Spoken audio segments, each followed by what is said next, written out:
سب سے پہلی چیز ذہن میں آتی ہے کہ میں کوئی ایسا عمل کر لوں کہ وقت تو تھوڑا لگے اور اجر بہت زیادہ ملے. چنانچہ توجہ سے سنیے.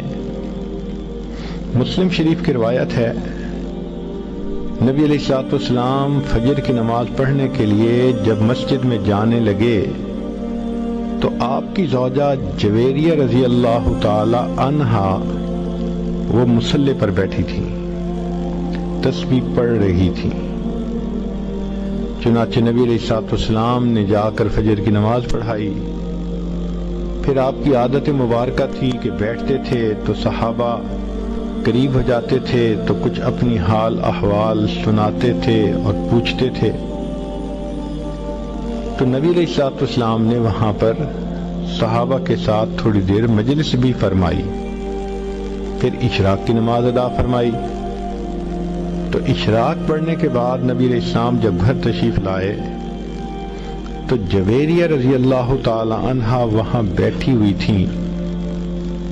تو نبی علیہ السلام نے پوچھا، جویریہ میں تمہیں جس حال میں چھوڑ کر گیا جب واپس آیا تو تم اسی حال میں بیٹھی ہوئی تھی؟ اے اللہ کے نبی صلی اللہ علیہ وسلم، میں اسی حال میں بیٹھی اللہ کا ذکر کر رہی تھی. تو نبی علیہ السلام نے فرمایا، جویریہ میں تمہیں 3 کلمات سکھا دیتا ہوں، ایک کلمہ سکھا دیتا ہوں، تم اس کو 3 مرتبہ پڑھ لیا کرو، تمہیں فجر سے لے کے اشراق تک کی عبادت کا ثواب مل جائے گا. اب ذرا غور کیجئے کہ فجر سے اشراق تک تو ماشاء اللہ 1.5-2 گھنٹے بن جاتے ہیں تقریباً. تو 2 گھنٹے کی عبادت ایک طرف اور اس ایک فقرے کو 3 مرتبہ پڑھنا ایک طرف.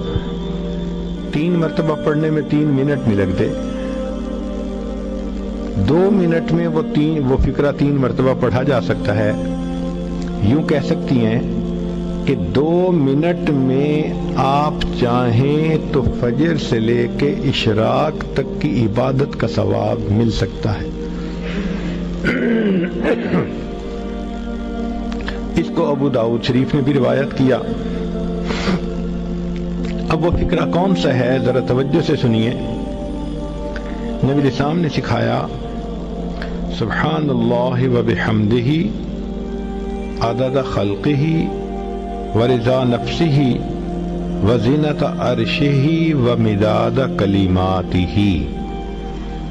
یہ چھوٹا سا جملہ ہے، اس کو اگر آپ یاد کر کے 3 مرتبہ روزانہ پڑھ لیا کریں تو فجر سے لے کے اشراق تک کی عبادت کا ثواب مل جائے گا. انویسٹمنٹ تھوڑی، پروفٹ زیادہ.